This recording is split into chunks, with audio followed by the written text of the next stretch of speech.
The White House releases its updated budget proposals, which could shape where funds are allocated next fiscal year. One America's Alex Salvi explains where the priorities lie within the Trump administration.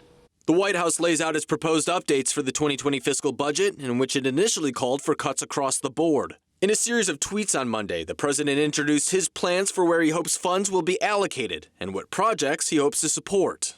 Perhaps the most ambitious program was the $1.6 billion awarded to NASA for space exploration, with the president saying the country is going back to the moon and then to Mars. This falls in line with comments made by Vice President Pence early in the year, saying a moon landing could take place within the next 5 years. And America will once again astonish the world with the heights we reach, the wonders we achieve, and we will lead the world in human space exploration once again.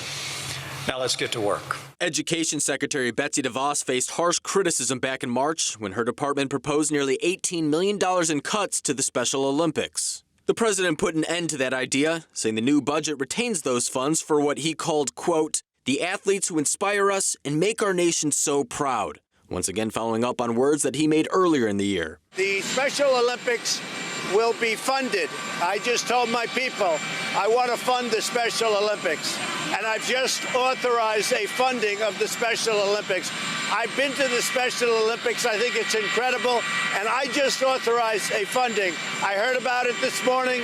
I have overridden my people. We're funding the Special Olympics. Two of the proposals are for environmental initiatives. The first is a $300 million plan for the Great Lakes Restoration Initiative, fulfilling a promise that he made to the people of Michigan at a rally earlier in the year. I support the Great Lakes. Always have. They're beautiful. They're big, very deep, record deepness, right? And I'm going to get, in honor of my friends, full funding of $300 million for the Great Lakes Restoration Initiative,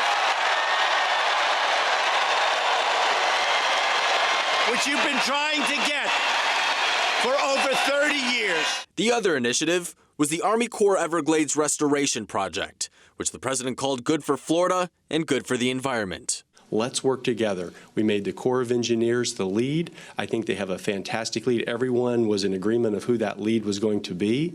And now we work with them side by side to say, let's get this done. Let's get this done in a good manner, that we put all of our ideas and thoughts together so that we can have an outcome, but that outcome is going to continue to develop. While the latter green programs may seem out of line for the president, experts point out they help the populations in two crucial battleground states. And while these programs are merely proposals, they often lay out the priorities of the administration, but are often adjusted by lawmakers once they get to Capitol Hill. Alex Salvi, One America News. Want to see more videos like this? Click on the link below and subscribe to One America News on YouTube. And call your cable provider and kindly demand that One America News is added to your lineup. Call and subscribe today.